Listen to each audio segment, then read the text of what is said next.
Welcome to the Pinelander Podcast, the official podcast of Pineland, broadcasting to you from an undisclosed location deep inside Pineland, where we discuss faith, family, finances, firearms, freedom, food, and everything else in between, with those who believe in living free and living out the values that made this country free.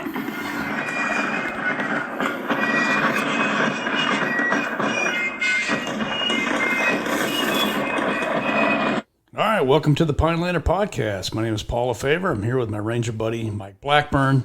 Today is Friday, the 7th of October, 2022. And we're just kind of shifting gears a little bit. I want to go back into one of the areas I like to talk about, and that's irregular warfare.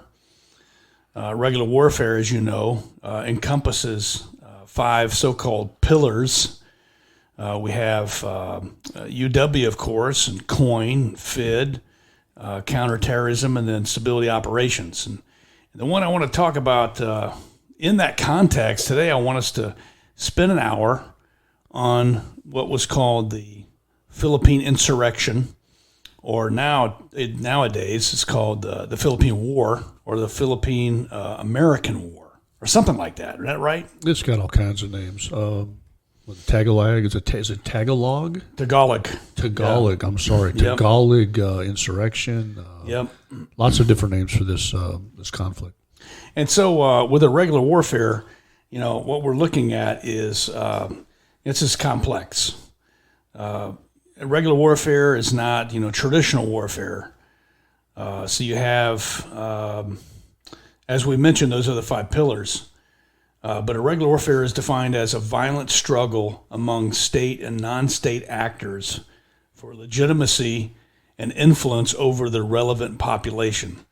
And so there's you think of traditional war, you're thinking of, this side, there's a forward line of troops. You got your guys on one side, the bad guys on the other, and you're maybe even distinguished by your uniforms. And then, so it's more of a, things are more clear. Things are out in the open. And irregular warfare gets gray. It gets ambiguous, uncertain. I know we were talking to one of our authors not long ago, and he was making the argument, and I think he was successful, that all warfare really today is irregular, or maybe all warfare at all times is actually irregular. Now we like to talk about the regular warfare because that's nice and clean. Everybody kind of lines up in their ranks and faces each other off, and behind the lines are kind of sacred. You don't mess back there. It's all the logistics and the civilians and things like that. But really, all warfare is irregular, isn't it, Paul? It is, I guess. But we're focusing on the nasty irregular stuff that's happening behind the scenes. That's really more. Really shaping the battlefield, and really a lot of times determines the outcome. Yeah, and I think I agree with that. I mean, they have, just everyone knows this. War is a continuation of politics by other means, by the 40-pound brained Prussian. Clausewitz says that. But the idea is how that you execute the foreign policy objectives of the United States. That's where we come in. Right, and one of the ways we do that in a regular warfare context is one of the strategies at the disposal of the United States is counterinsurgency, or COIN. And so, to add another definition here, definition is the beginning of wisdom, right? Or defining your terms, as Socrates says, is the beginning of wisdom. So, COIN is defined as a blend of civilian and military efforts designed to end insurgent violence and facilitate a return to peaceful political processes. So a COIN is really a war for legitimacy in the eyes of the affected populace. That's another way of looking at it. Remember really what we're going after in irregular warfare is legitimacy and influence. And really, just to kind of paint the picture here as we go in to look at the Philippine Insurrection. I'm going to call it the Philippine Insurrection.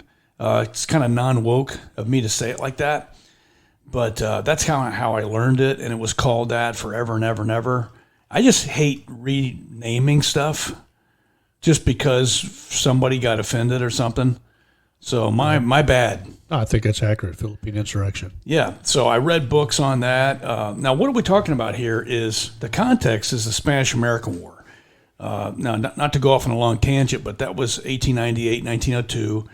We were drawn into that conflict because of the sinking of the USS Maine in Havana Harbor in 1898. And, whether that was provoked or we're still trying to figure that out. It's kind of like the Gulf of Tonkin. Yeah. Did that really happen? I mean, something happened, but we're not exactly sure. But anyway, the Maine sank. We blamed the Spanish, and then we declared war on Spain. And, they gave us what for also. But we kicked their butt. And a lot of the fighting was really done in Cuba. Those of you who know history, you have Teddy Roosevelt. Rough Riders and all that stuff. And when the dust settled, we owned some other lands. We owned Guam, the Philippines, Cuba, and Puerto Rico.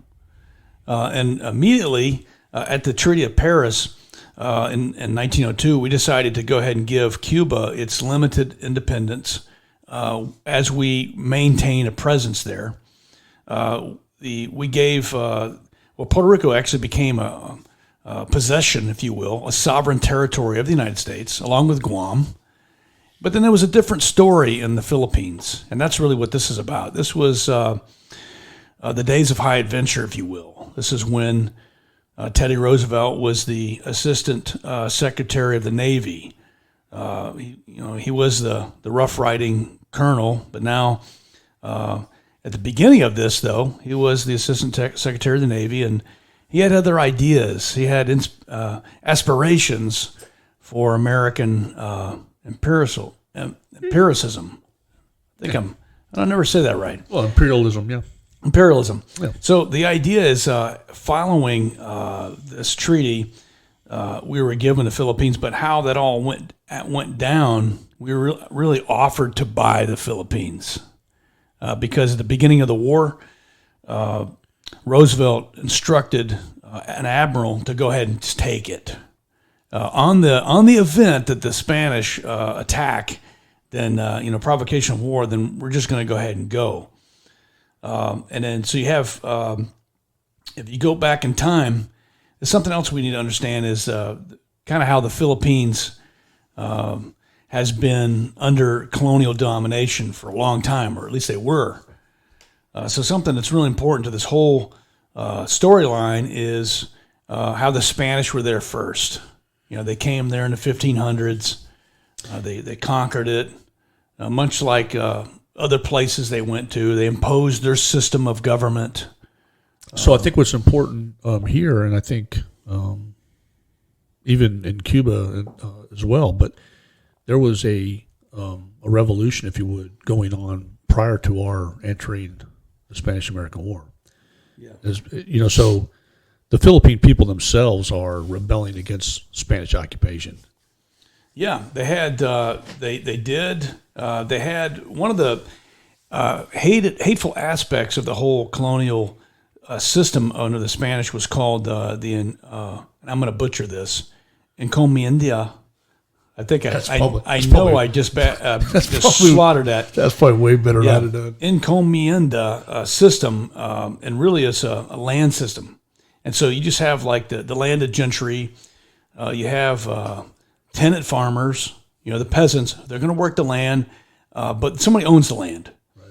And so this is going to lend its hand later on to things we want to talk about with the hooks and the communist hook rebellion. But basically, the people just wanted the taste. They want to own some of the land they work. Yeah. And so now they have these Spanish overlords, their oppressors, and then you have this kind of, you have the Spanish aristocrats, their own stuff, and then you've got the mestizos, and they're the mixed people between the Spanish and the Filipinos, and I'm using their words, their terms. And then you just got the Filipinos are just treated like, indigenous peasants. And so naturally, you're going to have rebellion on your hands, treating the people like that. So there were some underground systems, underground movements. One of them was called the Katipunan. It was established by a guy named Andreas Bonifacio in 1892. And the goal of this political system was to just expel the Spaniards and then have independence for themselves, something that they had not known since the Spanish got there in around 1565. And these people were rounded up. The Spanish authorities in Manila, where Katipunan was originated, they rounded them up and they just executed these guys. But the movement left a mark, and it actually propelled the Filipinos forward in their zeal for independence. And why wouldn't they? I mean, to be free, to live without, to be shackled. And so the revolution really began in 1896 when the secret society just kind of expanded under their intellectual founder, Jose Rizal. And Rizal had one of his chief captains. His name was Emilio Aguinaldo. And Aguinaldo came from a well-to-do family and I'm just going to slaughter these names, sorry. Cavite el Vallejo. This was north of Manila. Just imagine, Philippines has 7,000 islands, basically. And one of the largest island is Luzon. So the capital of the Philippines is Manila, and north of that is where this guy's from. So after Bonifacio was assassinated, Aguinaldo assumed the mantle of this revolutionary movement. So just imagine that, the backlash. So more Spanish troops arrive. They put down the rebellion. But the rebellion that we inherited in 1898 was something that began 2 years prior. Right. And that's really the picture I want to. So they had time to develop networks, get organized, establish leadership, get principles, all those things that you need to be an effective pain in the butt for the government. Yeah. And we kind of just walk in on this already established sort of network of discontent. Absolutely. Aguinaldo also had his cadre, and his cadre indoctrinated the people, brought them into the system. And it was a secret society. And so they had, just imagine their secret symbols and, communications they used under the noses of the Spanish that didn't know what was really going on. So anyway, that's going on. They get to the point where there's a series of amnesty that happens, and it's kind of they try to kind of buy over the insurgents, and just kind of, hey, we'll pay you just to stop. And so that's basically what they do to Aguinaldo, and I hope I'm not slaughtering his name.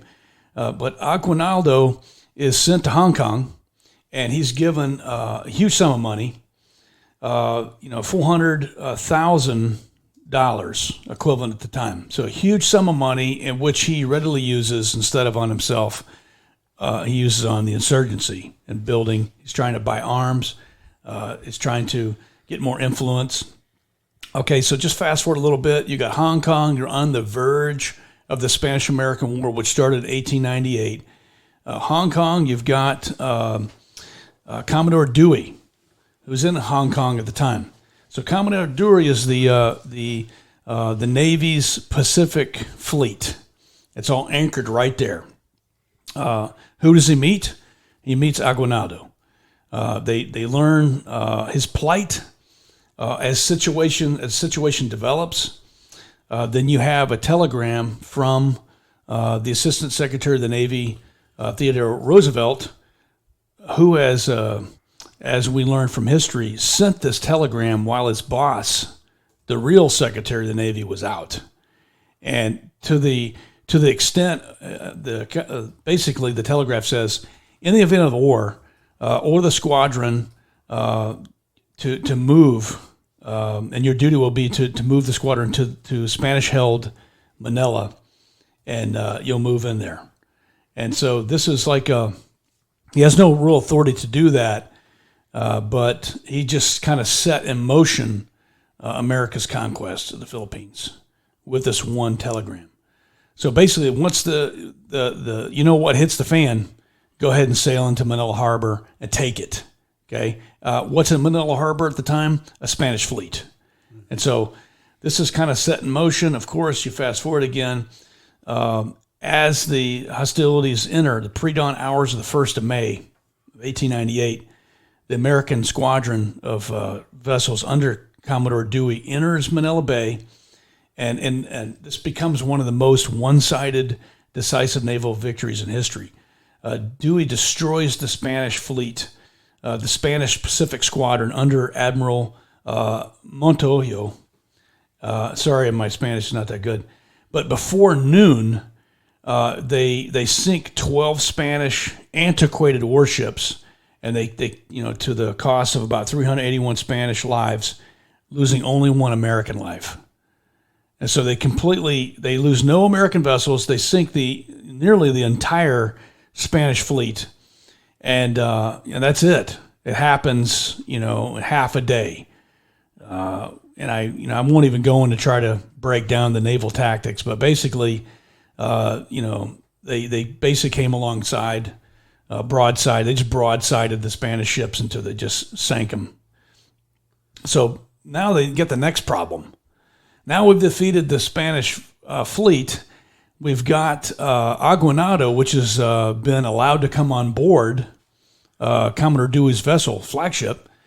And now we have the situation where the main obstacle to taking the Philippines, at least on the island of Luzon, is removed, but we don't have an army. So Aguinaldo is left. He's dropped off at the docks to resume his revolution against the Spaniards. And so this is where America's empiricist days kind of enter.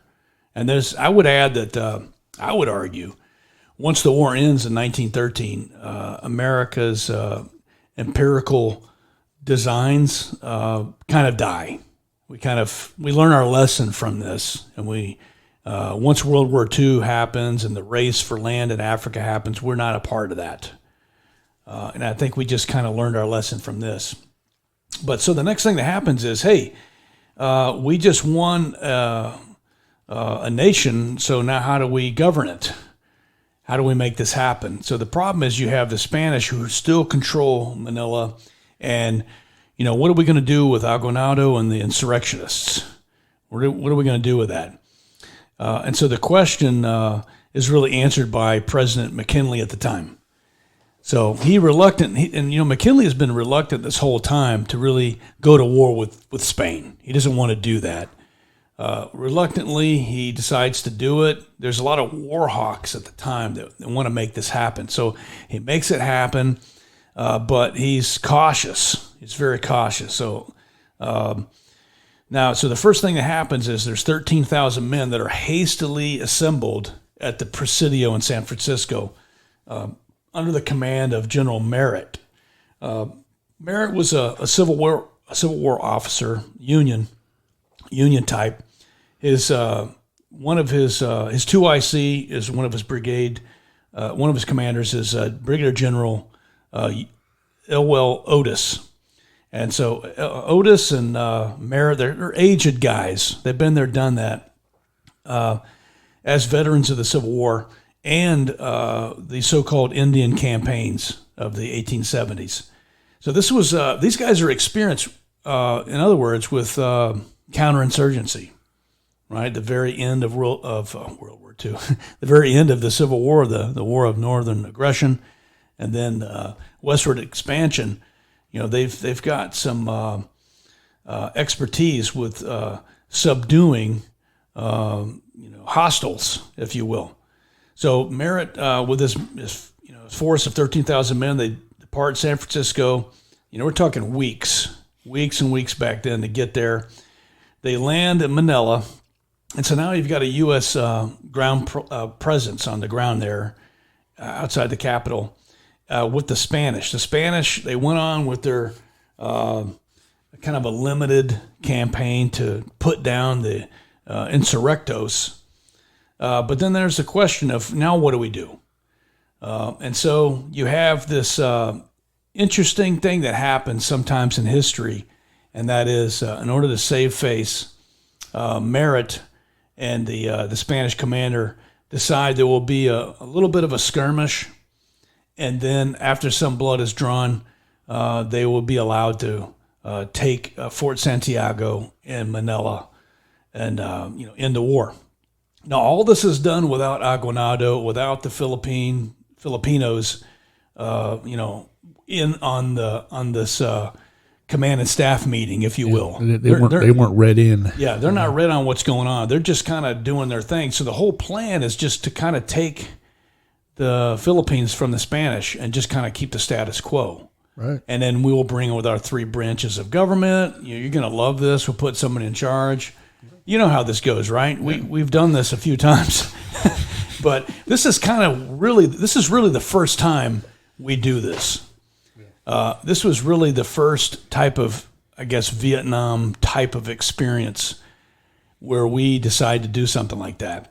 And, this was very unpopular back at home. You have a lot of people not happy with McKinley, not happy with the administration doing this. But so it's like, hey, we got an overseas empire. Now what do we do with it? And so it's kind of the burden of victory. What do we do? Now at this point, I just want to mention, this is really an accidental guerrilla war.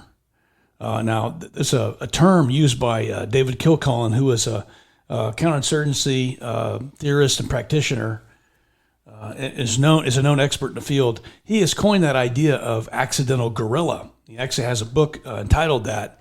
And the idea is, in Afghanistan, you have the tribes, the Pashtuns.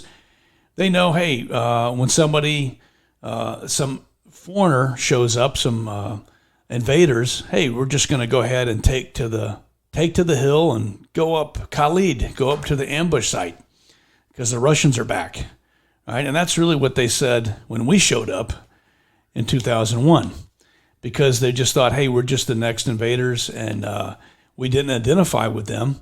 And so you have basically, if you follow the logic, this is an accidental guerrilla war. It didn't need to happen, but we didn't think through, fully. What about Aguinaldo? What about the insurrectionists? How can they have their own independent nation of the Philippines, which they wouldn't see until 1946, following a lot of war, a lot of carnage. And so they're left on the sidelines. At this point, the Spaniards, they get in their boats, they're gone. And now you've got the Americans and you've got the Filipinos. And now there's, the tension is it's so tense. You could just hear a pin drop, what have you. And those, they're facing each other off in those trench lines. Even when this attack on the Spaniards happens, the Filipinos are not allowed to join in the fight, and they're just kind of off on the sidelines. But they know something, stinks in Denmark or in Luzon. And so what happens at this point, Aguinaldo is really sidelined. His other commanders at 1902 shows up, the Treaty of Paris. They decide the future of the Philippines, but the Filipino representatives who are there, they're not even invited to the talks. So you can see all kinds of all kinds of feelings getting hurt. Yeah, this is sordid. This is seedy, and so now you've got now you got the new masters.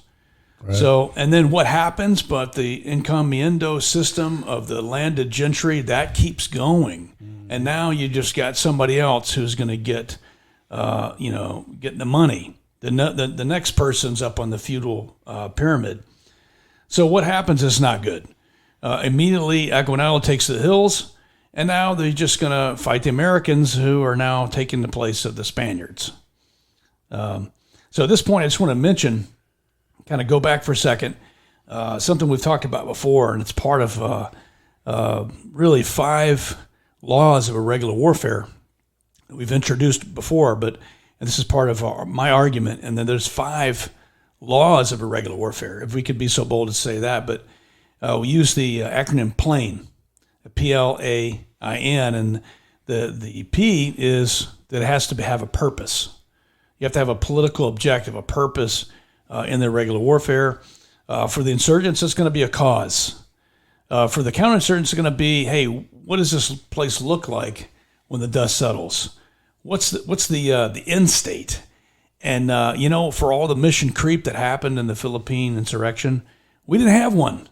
We didn't really have a plan. What is this place going to look like? There was no long-standing plan, and we just kind of figured it out as we went along, kind of like Vietnam. And then you have the L. This as we look at irregular warfare, this is kind of an inversion of principles, but really we're looking at legitimacy. So irregular warfare has two really big important parts, and that is legitimacy and influence. So legitimacy is the people have to know that the government that is in power has the people's best interest in mind. They have to see that. And of course, obviously you see Aquinado and the Filipinos, they don't see that. They just see the U.S. just replacing the Spaniards and, hey, just get back in the field and work, you. And that's really what you have. For the legitimacy in this war, you're really on the side of the Filipinos and the insurrectionists and Aquinado. And so they had a shadow government that they set up. This happens again and again in the history of the Philippines. Yeah, I think he's still held in very high regard and considered the first president, duly elected president of the Philippines, isn't he? Yeah, and absolutely. The legitimacy is really on the side of the insurgents. Yeah. And then you have the adaptability. That's the A. Now, we do have this. This was our strong suit in the American counterinsurgency strategy that was employed. And I'm saying this anachronistically. We didn't have counterinsurgency doctrine developed at this time. So I'm just kind of backhandedly look at the Philippine insurrections, calling it that. Right. At the time, they were just defeating insurgents. But the way they did it was highly adaptive. And we'll be able to go through that in the time we have. And then, of course, you have influence. Influence is, part of leadership. Influence is, part of everything that you do. Obviously, this was a harder, nut to crack, is gaining that influence over the people with some type of communication, a narrative that would make sense. And that leads me into the N, which is the narrative. Now, narrative, we actually cornered the market on that too, as we'll go in. We actually were able to communicate what we were doing to the populace. And that was one of the main reasons that the war stopped. We were able to do that. And as my argument will go, if you don't have these 5-plane laws, you run the risk of having a hard time. Yeah, having a hard time, and to be clueless. Right. But yeah, having gone through that, at this point, our first commander on the ground is Merritt. I mean, he takes Manila. He turns the command over to Otis. He high fives. He's out of there. Whew. Right now, Otis is there. Otis is as capable in some ways, but basically he's just looking at decapitation strikes, doing sweeps, just clearing the highlands of the insurrectionists, not really thinking about the population and are we gaining influence and legitimacy, and so it's very brutal. And so he's resorting to the tactics that he had developed fighting the Native Americans on the high plains, and they were very brutal. Now, I do know a little bit as far as the Philippines is a little bit fragmented anyway, as far as the various different groups and very diverse and religions. Yeah. So just to ask the question, were the Moros were these various different factions, were they doing a good job of cooperating with one another and giving the Americans a hard time? I mean, were they still kind of doing their own things? I mean, were we dealing with fragmented resistance, or was it a greased machine? Yeah, so that's a good question. Really, it's a complex answer. The Moros were on Mindanao, so they're kind of on another sheet of music. But the main fighting was on Luzon and Samar, as we'll talk about. But on Luzon, you have the Iaconos, you have the Tagalogs, you have these various tribes, and Aquinano was actually able to ally them together. And, Okay. But when we get to the Moros, that's later on with Pershing, and that's really where the war just kind of drags on. Okay. But for the most part, yes. And Philippines was highly complex. Different religions you got. Roman Catholicism was the main religion, but a lot of the insurrectionist leaders painted it with a bad picture because, hey, they're like, these guys brought in this system that's very oppressive. And so it wasn't all that popular because sometimes the priests would, working for the Spanish, and so you had that. So that was kind of a two-edged sword. Later on, though, in World War II, that was used. It was very effective for vetting process to who would be working with the insurrectionists and stuff like that. But then the Moros, of course, were Muslim. Yep. And so you did have a disparity in that. But yeah, the big point is Aguinaldo was able to unify the various these factions. disparate fighting arms to make this happen. Yeah.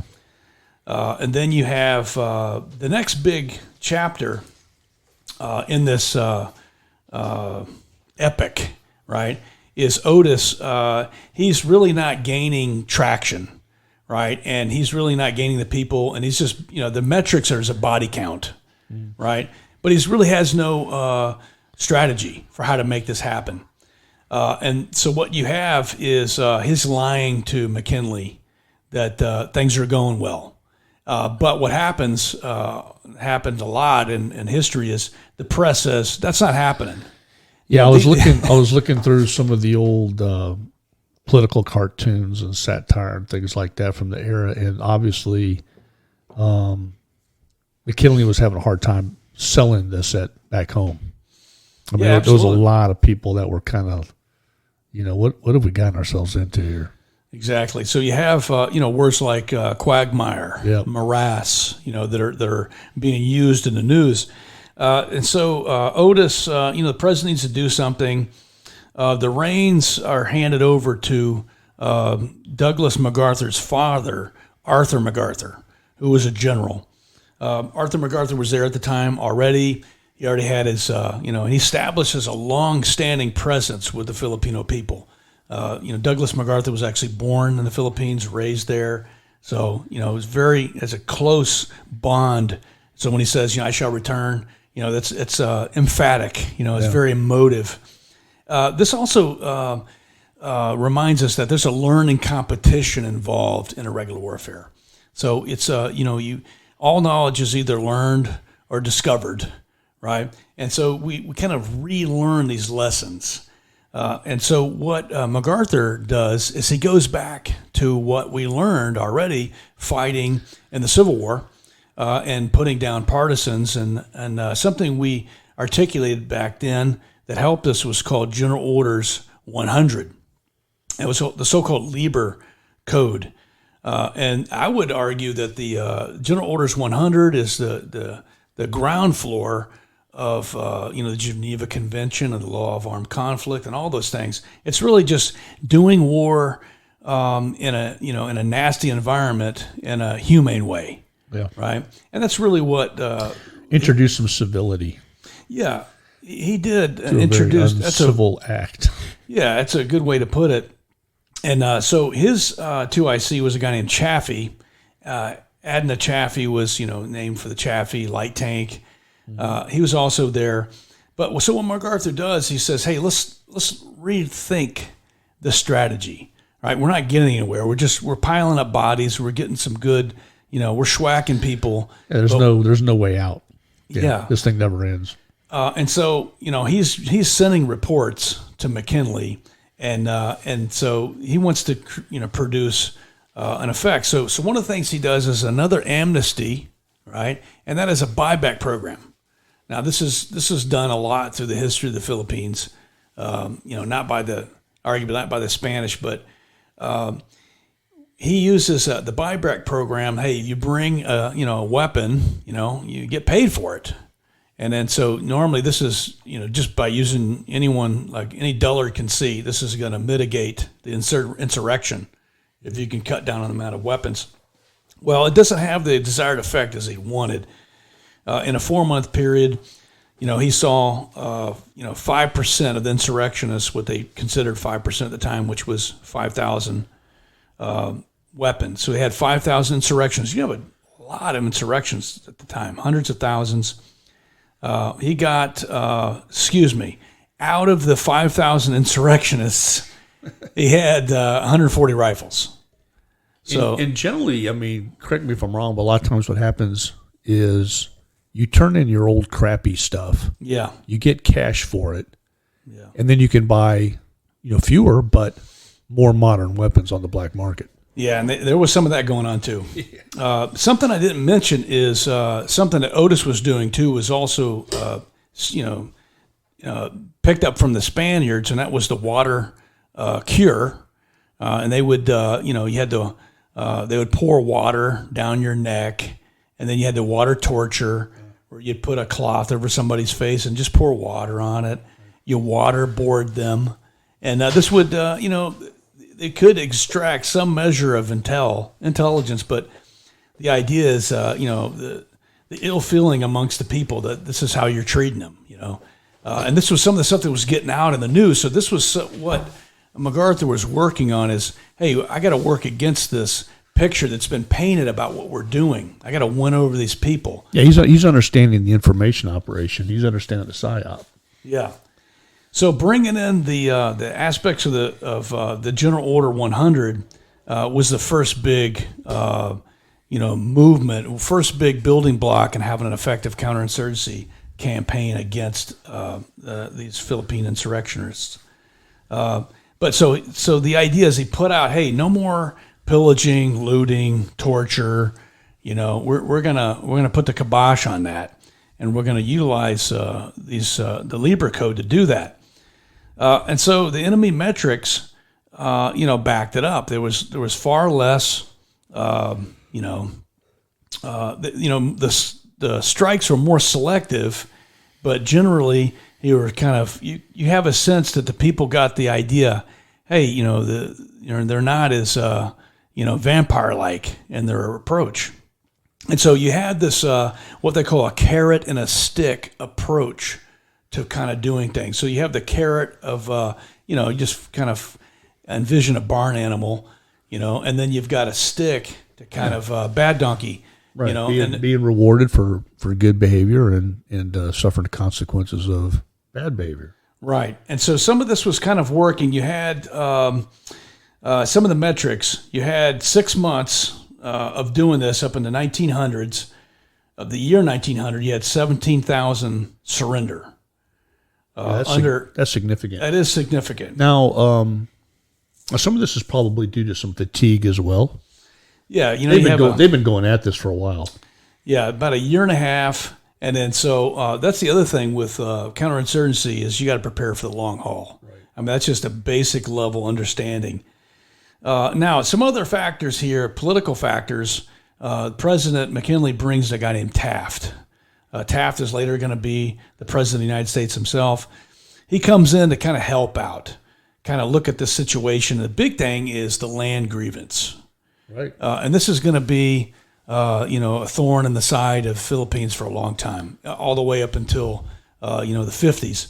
But Taft looked at this and he says, hey, look, we have a disparity. The people just want to taste. And so you have these upper class, you got these lower class people. And so this is kind of one of the problems. He takes this to task to try to kind of unravel this Gordian knot of a problem. And so in his campaign, he tries to win them over. And then Chaffee is involved. So you have the idea of, but before I forget this forever, perhaps, is that the land issue never really is solved, right? There is a movement towards that, but essentially the church owns humongous. Yeah. Just the acreage. It's so big, it's humongous. The acreage that they own is, taken up in like your church functions. That's just amazing, though. What's the church doing? I mean, we're talking about the Catholic Church, I'm assuming. Yeah. What's the Catholic Church doing with all this land? I mean, it's not for cathedrals. Right. So that you're talking about monastic uses. You're talking about in other ways. Are they cultivating and profiting off of this? Yeah, vineyards. And so you have some of the poshest land in Luzon Owned by the Catholic that's church property. Wow. And so what ends up happening is a lot of that's confiscated. A lot of the guerrillas take that, but that situation is really never really fixed, and not until World War II, not essentially. And then you have really, to close this chapter and go into the next one, you make a lot of a movement forward, gaining the people, and then you have decidedly less kinetic stuff, and you have amnesty and other types of situations are brought in, other aspects of COIN. So he's actually doing a good job working a counterinsurgency strategy prior to having a formal counterinsurgency strategy. Yeah. I mean, this guy's actually just putting his thinking cap on and trying to figure out how do we make some progress here. Right. And then the big thing that happens, a couple of the things here. One is Aguinaldo is captured. Okay. He's captured in an amazing way. You actually have some Army officers that dress like, scouts. They actually dress like you have a Maccabi scouts who pose as bringing, they play a little bit of a drama here. They're bringing these American officers under guard, and they captured them right into Aguinaldo's camp. And so they fall for it, and while they're kind of celebrating, they kind of turn tables on him and capture Aguinaldo with some, So he's kind of taken out of the picture. The next guy that kind of steps up to the plate here, take over leadership, is a guy named Miguel Malvar. Malvar is, he gains quite a following, and he's able to pretty much keep the insurrection alive a lot longer than we had hoped. The command also passed to a guy named James Bell, Major General type. And Bell actually takes the strategy a little bit further, and he introduces what we call resettlement or reconcentration. And that's often given, a bad rep. Yeah, we remember that from, some of us might remember that from Vietnam. Yeah. Where they would move a lot of the locals into more secure areas, places where you could stick them right next to an American base camp or whatever, in hopes of denying access from the Viet Cong and the commissars and what have you. Yeah, namely the Strategic Hamlet program. Right. It was President Jim's program. It failed, but there was some successes with the Civilian Irregular Defense Group type of, and this was a CIA SF program, and it just didn't happen because of Vietnam, but that was happening here, and very effective. Bell used the General Orders Number 100, and he used a degree of civility to the war, and then what he made is a series of armed camps. They were like little villages, and everything outside of that was they just confiscated all the food, all the animals, and all the food. So the theory here is, of course, the insurgency relies on the locals for everything. Yeah. So if you remove their support, their logistic support, their access to more fighters, food, bullets, rest, medical treatment, everything that's required. If you remove that, then they have to go find it elsewhere. That's it. Yeah. So Bell, his big point here is there's no neutrality, right? It's black and white, and so his idea is you have to separate the insurgent physically and psychologically from the affected populace. And if you don't, until you do that, you're never going to defeat the insurgency. Now they had a great cause. But at this point, we had a great strategy. And so through the series of these encampments, he was able to basically hamstring the Philippine Insurrection. And so just to kind of give you a little bit of metrics, Bell had about 10,000 men, and he laid out this operational design to stamp out what remained under this last hurdle to creating a better state of the peace. And so you have Miguel Malvar, who's running around his bands, squad-size, platoon-size elements. And for General Bell's approach, he put out these circulars. So he had his armed camps, he put out these circulars, and we have all these, and that's what's marvelous about it. He put out these circulars, he numbered them all, he put it out to all his guys, and then so those guys that were committed to garrison duty, they would, instead of just looking to take out the insurgents, they were actually protecting the populace, which was a different approach. And so this won over the people who saw, hey, they're not just indiscriminately,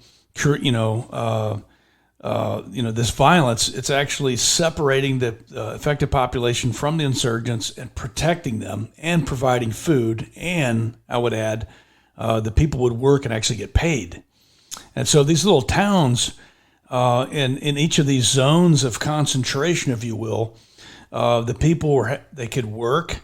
They actually had they could go from zone of concentration to another with a pass. And if you didn't have that, then obviously you're going to get nabbed up. And this was able to, by using this strategy, he was able to kind of draw a line of demarcation between Malvar's men, his guerrillas, and just kind of starve them out. And that's really what they did. Is the insurgents were reduced to running, in the hills, and eventually just ran out of a way to recruit. They ran out of logistics, and then they had no populace that they could influence.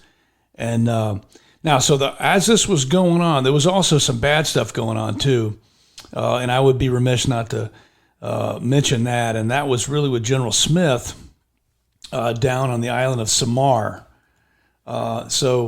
General Jacob Smith, he was sent to Samar, and as he was there, unfortunately there was a Marine garrison that was annihilated, and in reply, Smith ordered that the retaliation would be severe.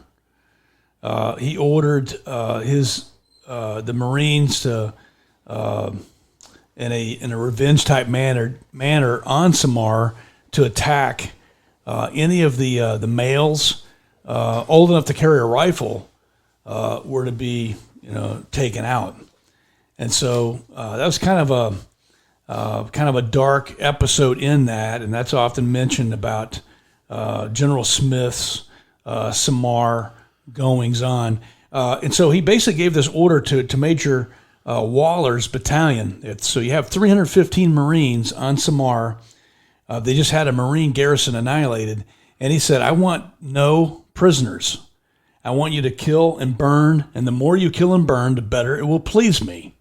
And so that was, you have some different things going on. Not to badmouth the Marines here, because they did some great things up on Luzon, but in this episode it was not good.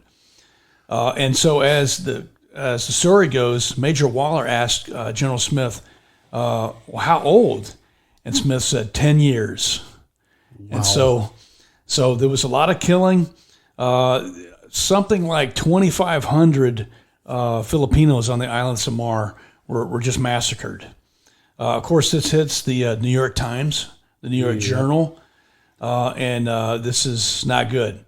And so they're compared to, woolly mammoths and not woolly mammoths, but just criminal aspects of that. Why did I even say woolly mammoths? I don't know. I was trying to figure it out, but maybe I just want to see if everybody's paying attention. But this entire insurrection, if you will, had lots of atrocities. So I mean, I know we're kind of like going over talking about some of the policy decisions, some of the strategic decisions that were made, tactical decisions. But throughout this thing, I mean, if you read about it, it's kind of, I mean, it was brutal. I mean, both sides were different time too, but yeah, I mean, there was nothing really friendly going on here. Lots of atrocities on both sides.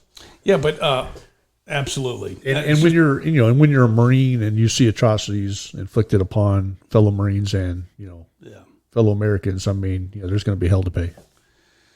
Absolutely. Going back to what I was saying earlier, if you're back in Luzon, if you're looking at a map here, so at the high water mark of Bell's reconcentration resettlement, you have about 300,000 people that are living in these protected zones. And if you're not in these zones, you've got no food, you got no contact with the people, and so you're going to die in the vine. And that's what happened. And so this action was not without a historic precedent either, because you had the British fighting the Boers in South Africa. Kitchener is using the same thing, and so they reconcentrated the people. Now there was a death toll to be extolled from this, and you have thousands of people dying in there. You have some famine, so war's hell. But this actually happens. This actually produces the desired effect. Bell also has some 6,000 Filipinos they serve as Philippine police. This is a newly constituted constabulary force. This will go on to be a stable element in the Philippine history. The police constabulary, this will be used. And this reinforces the security and the control to root out the sympathizers and to just really strangulate the insurrectionists. So as basically the insurrectionists are they're starved into surrender. At the very end of it, you have metrics-wise about 11,000 Filipinos. They die in these reconcentration camps. So that's a lot. And then you have others die from disease, throughout the Philippines.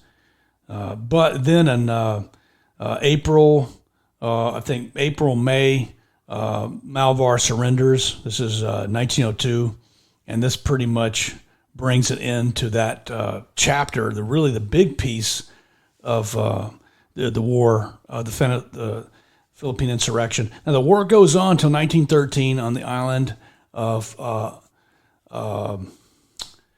down with the Moros, Mindanao. And there's some brutal aspects to that too. But just kind of recap, we looked at a lot here. But as far as a political objective of the war, there was a mission creep aspect to this. And so as we went on, we didn't really have a definitive objective. What are we doing here? We're America's not a new nation in 1898, but this is kind of our first overseas venture. And we win a whole nation, and we're like, okay, now what do we do with it? And over against that, we have Aguinaldo. He's got a cause, land for the landless.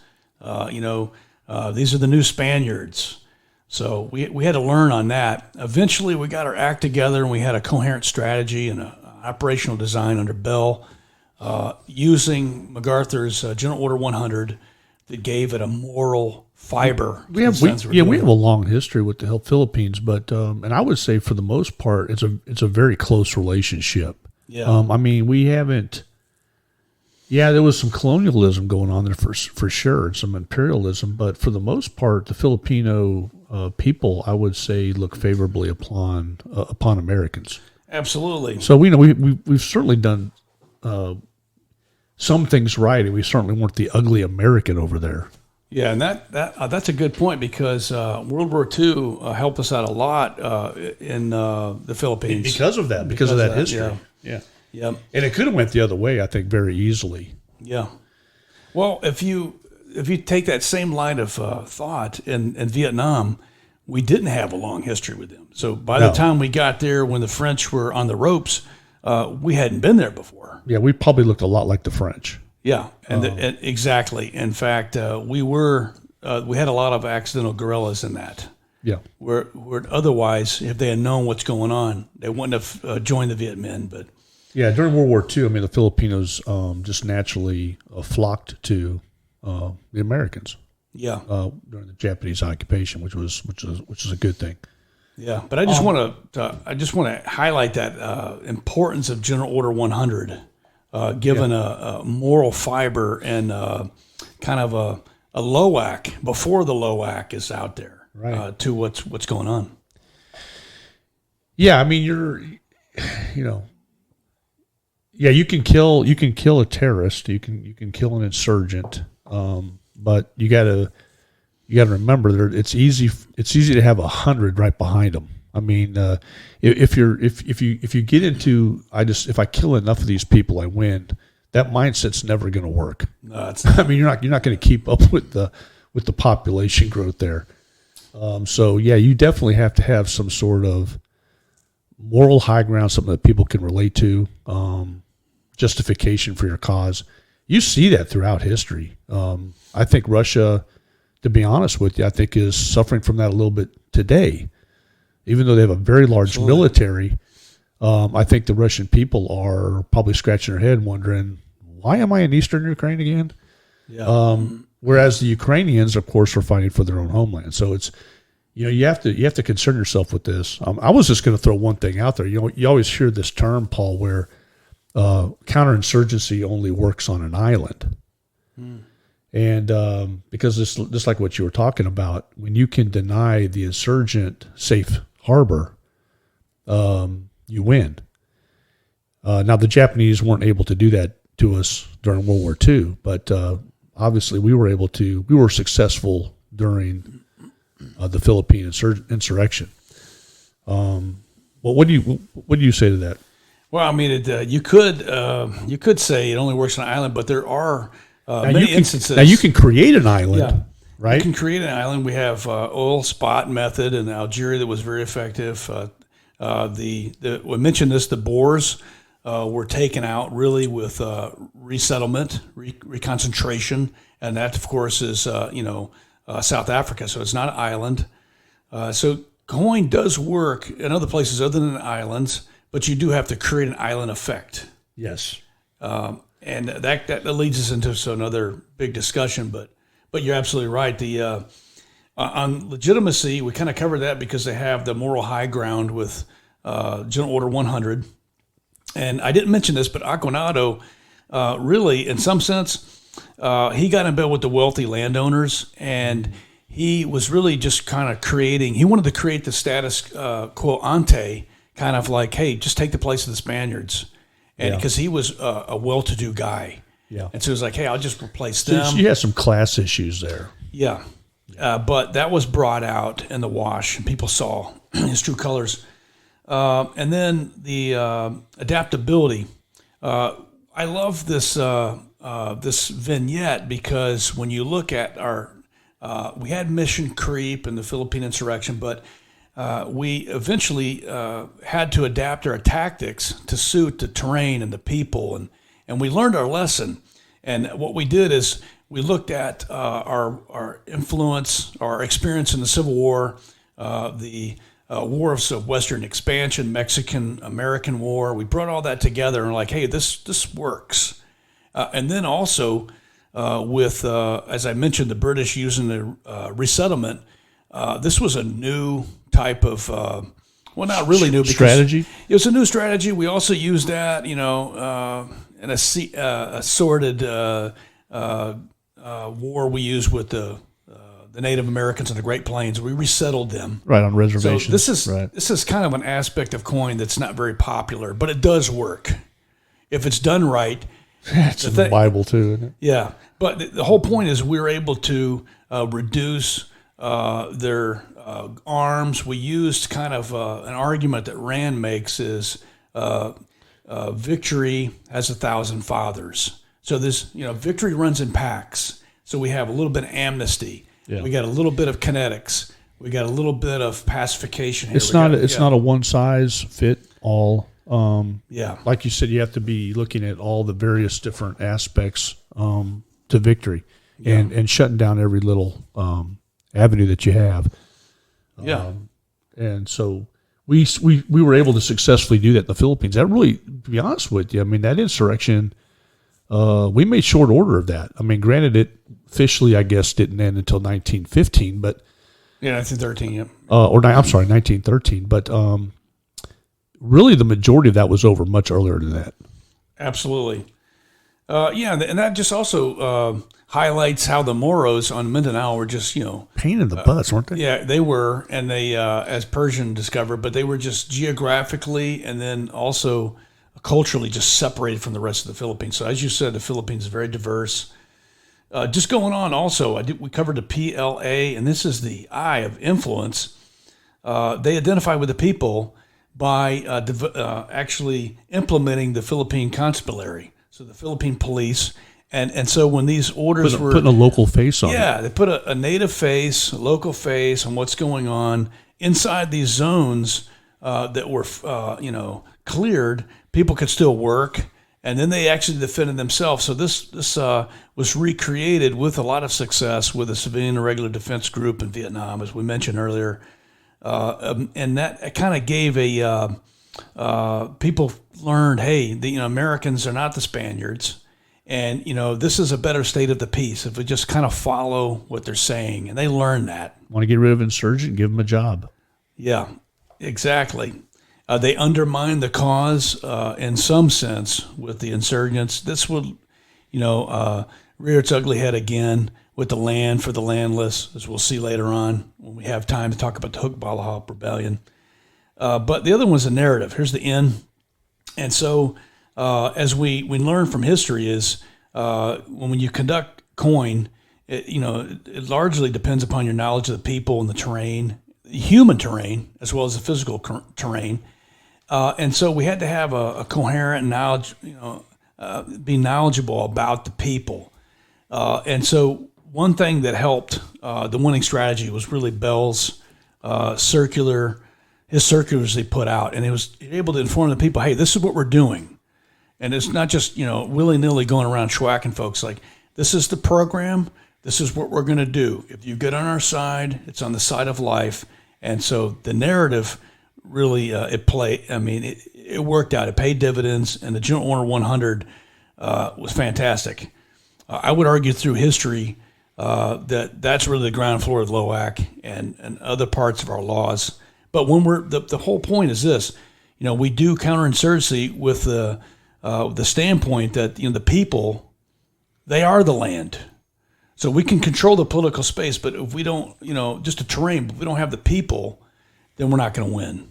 And that's what he did. Is he gained the people and he won the war. You gain the people. You've won the land. Yep. All right, well, I think that wraps it up today. But anyway, we hope you enjoyed today's episode of the Pinelander Podcast, and if you enjoy the content, we hope you'll check out the sponsors.